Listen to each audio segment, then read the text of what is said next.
तात्विक सृष्टि का मैं विवेचन कर रहा था। तात्विक दृष्टि ये बोल रहा था, तात्विक सृष्टि का। लेकिन अब ये परीक्षित जी महाराज जी ने, इसलिए हमारी बात आप नोट करना, भागवत में अनेक जगह पर कई प्रकार की सृष्टि का वर्णन आया है, कई प्रकार की सृष्टि का वर्णन। परीक्षित जी ने पूछा कि परमात्मा की ये सांसारिक सृष्टि कैसे बनी, तो उत्तर दिया, अयमेवा समेताग्रे नान्यम यत् सततः। अयमेवा समेताग्रे, यहां पर सुखदेव जी के रूप में परमात्मा बोल रहा है। परमात्मा ने कहा, देखो सृष्टि को बनाने वाला भी मैं हूं और बनने वाला भी मैं हूं। जैसे जब बेटा कोई सांसारिक वस्तु बनती है तो निमित्त कारण और उपादान कारण चाहिए। जैसे अगर आपको मटकी बनाना है तो कुम्हार भी चाहिए और मिट्टी भी चाहिए, तब मटकी। अगर आप सोने का कोई आभूषण बनाना चाहते हैं तो सोना भी चाहिए, सुनार भी चाहिए, निमित्त कारण उपादान कारण। लेकिन जब मकड़ी जाला बनाती है तो मकड़ी ही जाला है और जाला ही मकड़ी है। मकड़ी ही जाला है, जाला ही मकड़ी है।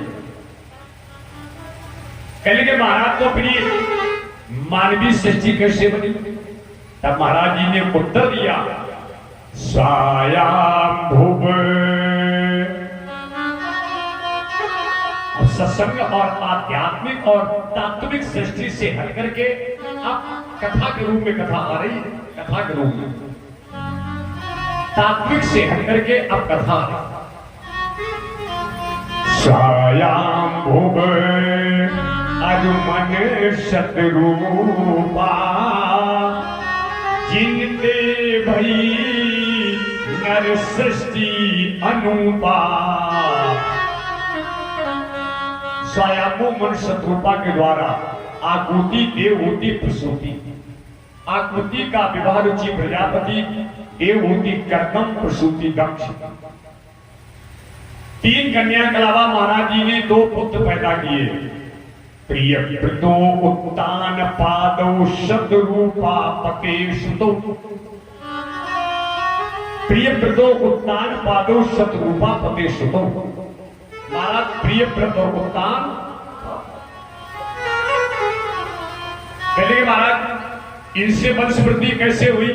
तब श्लोक आया, जाये उत्तान पादस्य सुनीति सुरचि स्तयो, सुरुचि प्रेयसी पत्नी नेत्रायन सुतोद्रमा। स्वयंभू मन शत्रुपा से प्रिय व्रत और उत्तान पाद कौन है? उत्तुदौ पादौ यस्य सा उत्तान पादा। आनंद आ जाएगा। उत्तुदौ पादौ यस्य सा उत्तान पादा। माता के गर्भ में जब जीव आता है, लड़का लड़की नहीं, जब जीव आता है तो इसमें लिखा है उत्तुदौ पादौ। माता के गर्भ में जब जीव आता है तो लगभग हर जीव की यही क्रिया होती है, लगभग हर जीव की यही क्रिया होती है। पैर ऊपर होते हैं और सर नीचे। उत्तान पाद, उत्तुदौ पादौ सा उत्तान पादा। लगभग कभी कभी क्रिया बदल जाती है। तो लगभग जितने लोग बैठे हैं हमारे पास समझिए, अब सत्संग से और तात्विक कथा से हट करके अब ये कथानक विषय पर आप कथा सुनेंगे। लगभग जितने लोग बैठे हैं उत्तान पाद, उत्तान पाद ने संबंध किससे किया है? जाए उत्तान पाद से सुनीति। अब आप जो लड़कियां बैठी हैं, बहुएं बैठी हैं, संस्कारी आदर्श परिवार से आप अपना बहुल समय बेटा गंगा जी के तट पर दे नहीं हो। पहले हमारे कथा के बिंदु समझे। नीत पर चलने वाली बहन बेटी के जीवन का फल, नीत पर चलने वाली बिटिया, नीत पर चलने वाली बहन, नीत पर चलने वाली बहू के जीवन का प्रतिफल। नीत को तोड़ करके मनमानी करने वाली सुरुचि, इसमें लिखा हुआ है सुनीति सुरुचि स्तयो। सुरुचि कौन है? रुचि माने इच्छा। सुनीति, नीत पर चलने का प्रतिफल क्या है? और नीत को छोड़ करके रुचि माने अपनी इच्छा के अनुकूल मनमानी करने वाली महिला के जीवन का फल क्या है? दो बिंदु है बेटा, आप बैठी हैं, आपका स्वागत है। ऐसी ऐसी भी लड़कियां देखी हैं जिन्होंने अपने माँ बाप, अपने परिवार की परिस्थितियों में बेटा कंधे से कंधा लगा करके खेत में लौनी करके फटे हुए दुपट्टे से आंचल ढक करके अपने परिवार की मर्यादा बचाई। ऐसी ऐसी मैंने लड़कियां देखी बेटा जिनको ससुराल में बेहद तकलीफ है, लेकिन उन्होंने अपना दर्द माँ बाप को कभी मायके में धोखा नहीं बताया। अब मैं ये अपनी धरातल की प्रस्तुति कर रहा हूं। तमाम जीवन की बेटा विषम स्थितियों में हमारी ये ढेर सारी बहुएं बैठी है, अग्नियां बैठी है, तमाम बेटा जीवन की आपने समस्याओं से गुजरी, लेकिन आपने अपनी मानवीय मानवता को तार तार नहीं किया। लेकिन आपने भारत का एक इतिहास भी बना के रखा है। अब आपसे निवेदन करूं 2 मिनट के लिए, दीदी का काव्य सुनना केवल 2 मिनट के लिए। आप कोई बेटा सामान्य महिला नहीं है। हाँ, मैं भारत की तस्वीर हूं। नीत पर चलने वाली हमारी बहुओं से निवेदन, आदर्श संस्कारी लड़कियों के सामने मैं झुककर के व्यासपीठ से आपकी वंदना कर रहा हूं बेटा। जो हमारी यहां पर ध्यान दीजिएगा, मर्यादा से जीने वाली लड़कियां बैठी हुई हैं। बताऊं आपके बारे में बात अच्छी लगे तो आप तालियों से बीच बीच में ऊर्जा भरते रहना। मैं भारत की तस्वीर हूं। मातृभूमि पर मिटने वाले मत वालों की पीर हूं। मैं उन पीरों की दुहिता हूं। मैं उन पीरों की दुहिता हूं जो हंस हंस झूला झूल गए। मैं उन पीरों की दुहिता हूं जो हंस हंस झूला झूल गए। मैं उन शेरों की माता हूं जो रण प्रांगण में जूझ गए। मैं उन पीरों की दुहिता हूं जो हंस हंस झूला झूल गए। मैं उन शेरों की माता हूं जो रण प्रांगण में जूझ गए। मैं जीजा की अमर सहेली पन्ना की प्रतिछाया हूं। मैं जीजा की अमर सहेली पन्ना की प्रतिछाया हूं। हाड़ी की हूं अमुट निशानी, हाड़ी की हूं अमुट निशानी। मैं जसवंत की माया हूं। कृष्णा के कुल की मर्यादा, कृष्णा के कुल की मर्यादा लक्ष्मी की शमशीर हूं। और मेरा परिचय इतना है, मैं भारत की तस्वीर। मेरा परिचय इतना है, मैं भारत की तस्वीर हूं। कितनी शांत मुद्रा में आप लोग कथा का अनुष्ठान कर रहे हैं। आपके बारे में बेटा फिर बताऊं, जो आप अपने माथे पर सौभाग्यमय सिंदूर लगा करके आप अपनी साड़ी के पल्लू से ढक करके बैठी हो। बहुत गजब की बात सुनना। हल्दी घाटी की रचका सिंदूर लगाया करती हूं। हल्दी घाटी की रचका सिंदूर लगाया करती हूं। हर सोनित की लाली से मैं पांव चाया करती हूं।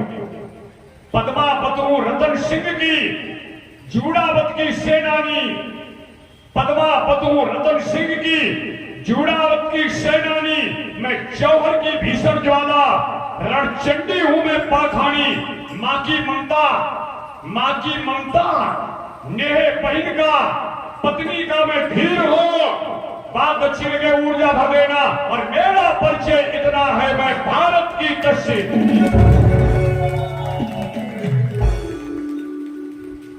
मेरा परिचय इतना है, मैं भारत की तस्वीर हूं।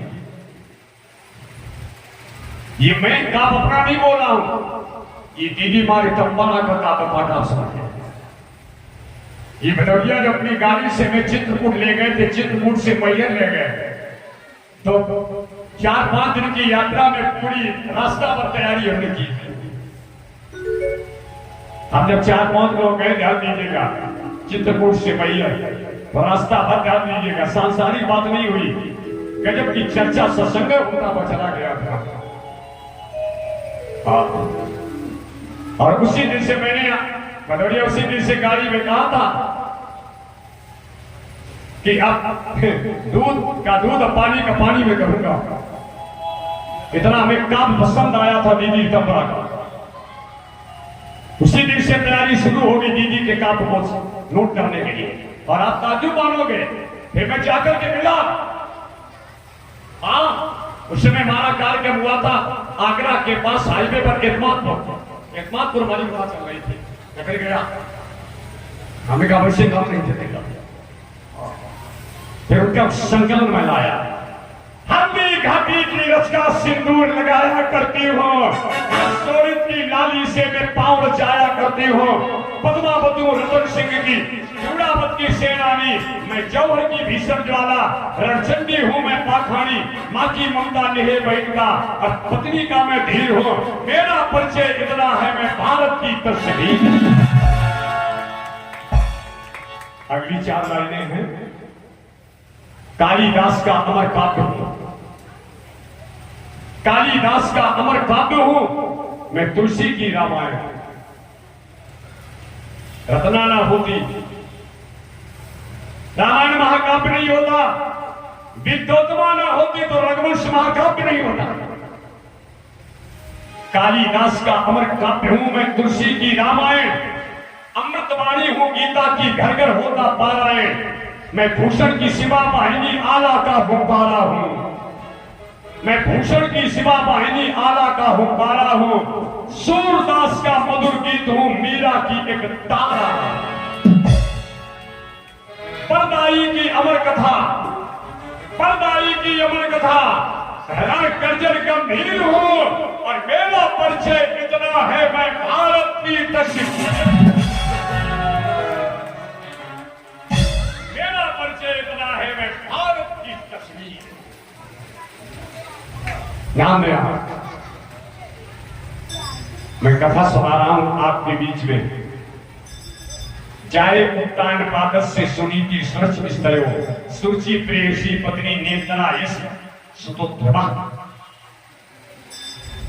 चतुर्थ स्कंद में कथा प्रवेश कर गई। उत्तान पाद ने शब्दों किया सुनीति।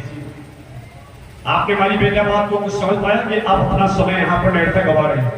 बात में यह कर रहा हूं, आपकी सरलता, आपकी संस्कारिता चिंता करें आप। मैं कई बार बोला, बड़े बड़े मैंने संपत्तिवान घर देखे हैं लेकिन संस्कार भी नहीं देखे। शिक्षा लोगों के मैंने घर में बहुत देखी है लेकिन शिक्षा में ना संस्कार है ना शिष्टाचार है।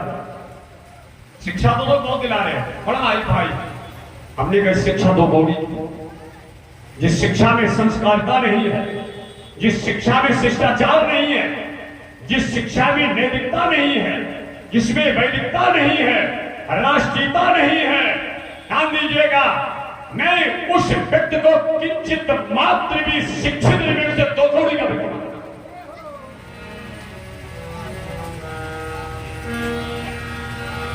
चिंता करें आप।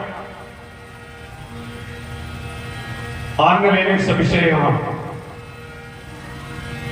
अरे बेटा केवल कीमती साड़ी, केवल तमाम प्रकार के ये महाजगत के प्रदर्शन से आपका जीवन मंगल में नहीं हो सकता।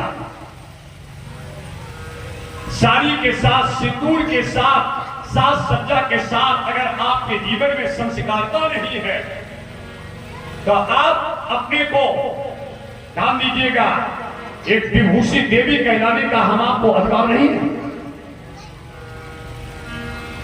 सुनीति को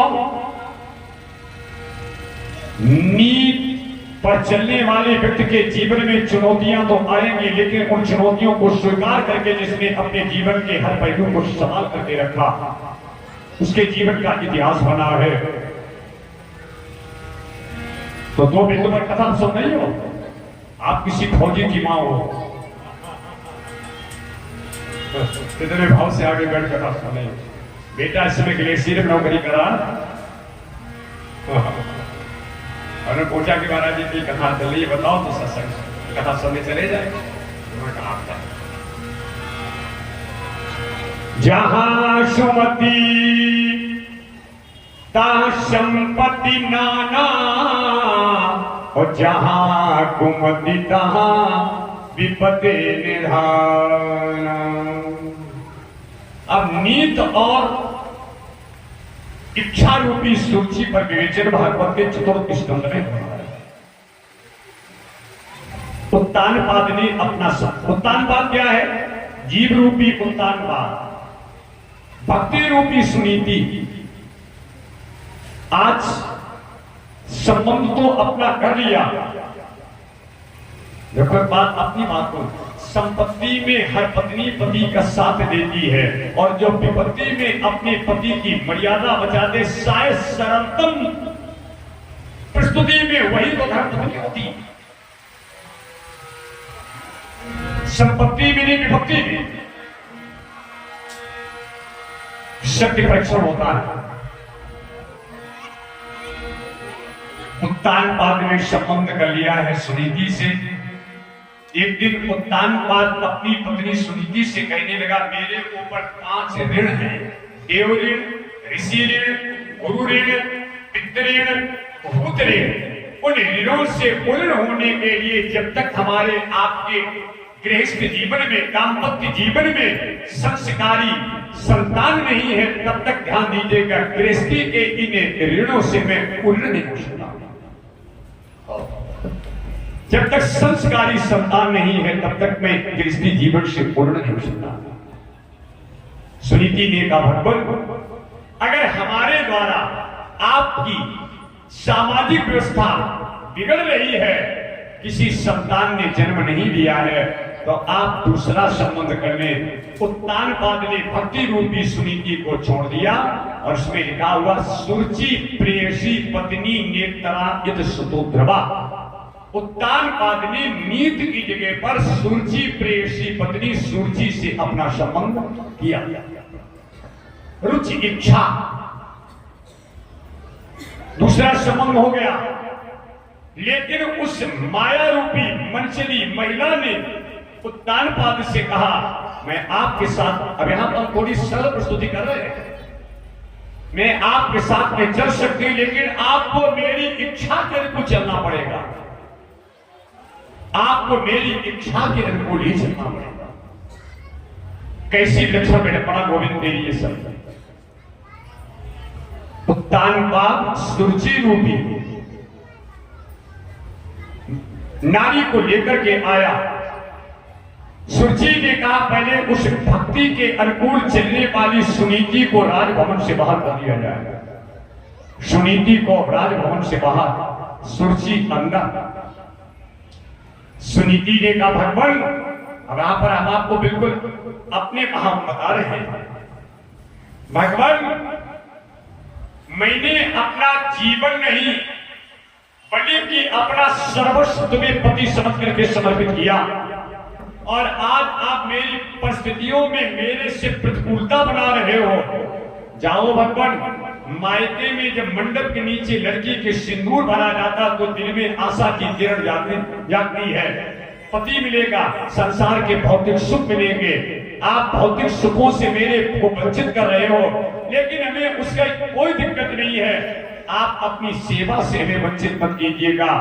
लेकिन उत्तानपाद ने कहा, सुनीति तुम्हें राजभवन छोड़ करके अब यहां से जाना पड़ेगा। सुनीति ने कहा, जाओ भगवान, अगर मैं भारत की भव्यता और भारत की तस्वीर को बनाने वाली आदर्श महिला हूं, तो मैं आज इस पावन स्थल पर दृढ़ संकल्प करती हूं, अगर सांसारिक पति मेरे को अभागित समझ करके निकाल रहा है, तो अब सांसारिक पुरुषों से नाता नहीं जोड़ूंगी, अगर संबंध करूंगी तो अब जगत के पति से करूंगी। अब जगत के पति को अपना पति बनाऊंगी। ध्यान दें,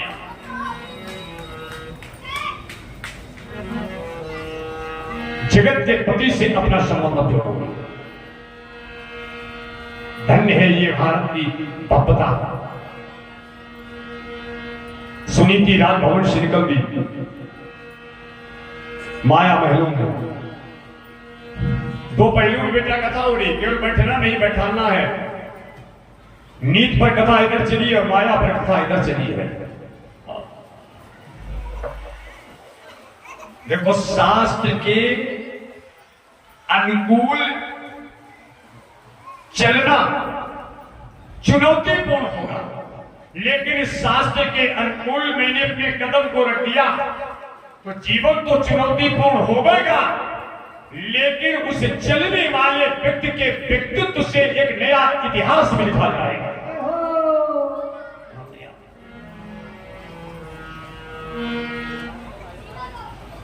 एक बार छोटे से शिवाजी अपनी माता के पास में खेल रहे। माता जी ने कहा, शिवाजी आज तुम्हें कुछ मालूम है? शिवाजी ने कहा, हमें तो नहीं मालूम है मां जी, आज मेरा बर्थडे है। अब समझना पड़ेगा, बड़ी विनोदपूर्ण बात है, लेकिन विनोदपूर्ण बात में सत्यता छिपी हुई है। जन्मदिन है तो छोटे से शिवाजी ने जानते क्या कहा, अगर हमारी माता का आज जन्मदिन है तो हम अपनी माता को एक छोटा सा उपहार जरूर देंगे, उपहार देंगे। माता जी के नेत्र आंसुओं से सजल हो गए, ममता आंखों से चल गया। बेटा आप हमें क्या उपहार दे सकते हो? अवश्य देंगे। दोगे? देंगे। बेटा ये सामने हवेली बनी हुई है, ब्रिटिश हुकूमत का झंडा लगा है, अगर इस झंडे को हटा करके तिरंगा लगा दो तो मैं समझ लूंगी तुमने उपहार दिया। छोटे से शिवाजी ने आगे बढ़कर के अपनी माता के पैर की मिट्टी, हाँ चरणों की मिट्टी मस्तक पर लगाई और वीर बहादुर शिवाजी ने मारी छलांग, झंडा और डंडा उखाड़ करके फेंक दिया और भारत का तिरंगा सामने लगा दिया। माता ने कहा, दंड बेटा जो मैंने 9 महीने का दर्द बर्दाश्त करके खून की होली खेल करके मौत का मुंह देख करके छाती की सेक पर आंचल की छाया करा करके मैंने पैदा किया था, आज तुमने मेरे जन्मदिन पर मेरे जीवन का बेटा महामहोत्सव बना दिया है। दोनों हाथ उठा करके उसकी माता ने कहा, बेटा एक बार प्रेम से बोल दो, भारत माता की। छोटे से शिवाजी ने तिरंगा लगा दिया, उपहार दे दिया अपनी मां के बर्थडे पर। क्या बात है, ये आपके गौरव गाथा को मैं बेचन कर रहा हूं।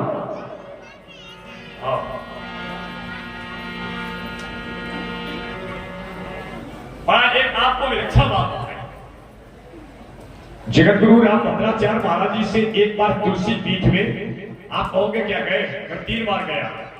एक दीक्षित जी के द्वारा मैं 3 दिन के बाद में हमने उनसे व्यक्तिगत भेंट की थी। एक दीक्षित जी के माध्यम से 3 दिन के बाद